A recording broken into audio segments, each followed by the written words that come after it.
Hey, welcome to the first annual Mooseheart Cruise Night, cruising for the kids here at Mooseheart. This is our first year that we have done this cruise night. We've done car shows in the past, but this is our first time that we're going to venture out into the evening hours and really just have a fun time with a lot of car enthusiasts and really just showing off their vehicles. And we're so happy that everyone's here. In case you don't know, Mooseheart Child City has been around since 1913. We've been in the business for raising children since 1913, over 105 years. We really love what we do. Our main goal at Mooseheart is to give children a second chance at life and to really provide them opportunities to succeed. Thank goodness to the Loyal Order of Moose, who's been around over 130 years, that supplies us with our financial means to be able to have a program like this. Today in the background here, you're not only seeing cars, but you're seeing 1,100 acres of campus here at Mooseheart that we are so richly blessed with from the Loyal Order of Moose and being able to do what we do here at Mooseheart. We hope in the future that you'll get a chance to come out here, even if you're not a car enthusiast or you have a car of your own, that you'll just want to come out and see what we're all about what we do here, as well as maybe come out to our next car show next summer in July of 2019. Until then, we want to say thank you. God bless each and every one of you, and go Ramblers. We hope you get a chance to stick around and enjoy the next video. Hi, I'm Taylor, and I'm here at a car show with Pete. Pete, tell me about your car. Well, this is my 1999 Dodge Viper. I've owned it now for 4 years, and in the time that I've owned it, I haven't been to very many shows, but I have enjoyed driving it. And when I first bought it and found out what horsepower it has, I thought, why don't I drive this car like I stole it? So in doing that, I blew up the transmission, which was a wonderful experience. And then I bought a new transmission, had that put in, and now I don't have to worry about that anymore. But it was originally 450 horsepower. The previous owner wore out the engine, so now it's over 700 horsepower. And it drives wonderful. The new transmission is wonderful. I'm not a mechanic. I don't know a lot about the inner workings of the car, but I can tell you it handles like a dream, and it has been just a blast to own. How fast have you gotten the car to go? Oh, as long as the police don't see this video, I have had it up to 150 miles an hour out on the highway, and it had a lot more in it. I could have gone a little faster, but I chickened out and didn't drive it any faster at the time, but maybe sometime in the future we'll get it going a little faster, but it definitely handled 150 very easily. All right, Pete, how does the car handle? Oh, it handles wonderful, and I've never had any issues with the handling.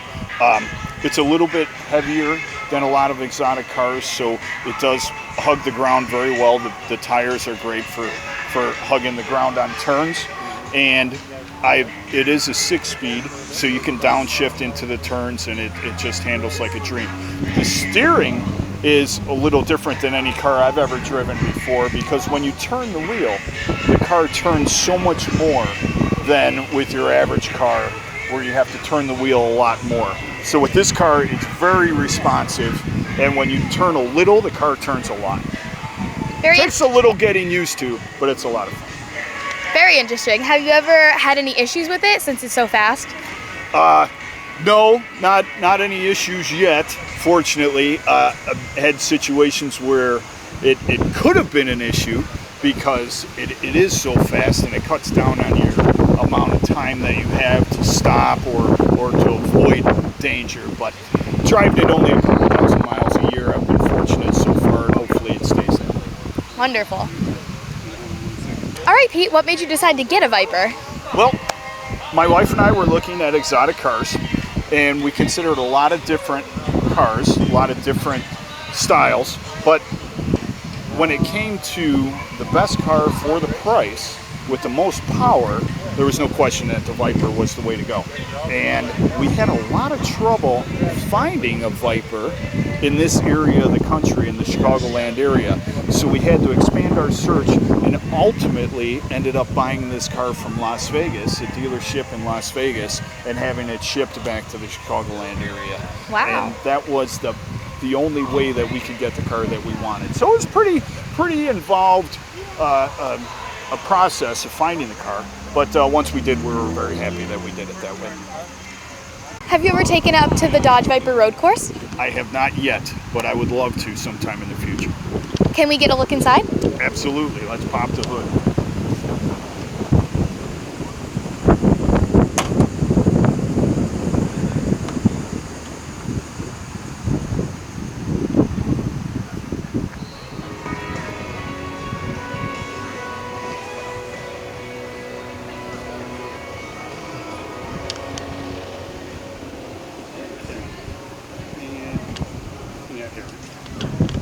What are we looking at here? Okay, so this is a bored out engine that started at 450 horsepower in 1999 when it was built and it came out of the factory.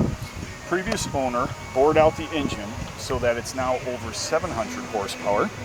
As I stated previously, I added a transmission that can now handle up to 1,000 horsepower, so that transmission can handle every bit of this motor and then some. And there's a few other modifications that have been done, the air intake and headers and a Borla exhaust to make it sound a little fun. So what made the transmission go out earlier? Well, when I bought this car and realized how fast it could go, I certainly had to test and see what it could do. In that process, I'm very proud to say I blew up the transmission within the first month of owning the car.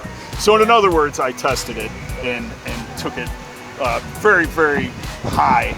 Now, I think it has more upside on the motor and the speed, but the transmission couldn't handle it. So we blew that up, and now that the transmission can handle this engine, it performs even better.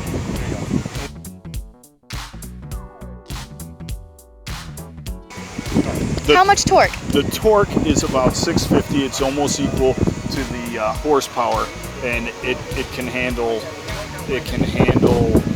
turns. It hugs the road. It's a dream to drive. It truly is a dream to drive. How are the brakes? Brakes are great. Handles very, very well with the braking. It is rear-wheel drive, so you have to have dry pavement. It's certainly not good for off-roading or wet or snowy conditions, but when the conditions are perfect, it brakes and handles like a dream. All right, thanks for watching. Thanks for watching. Hope you enjoyed the next video.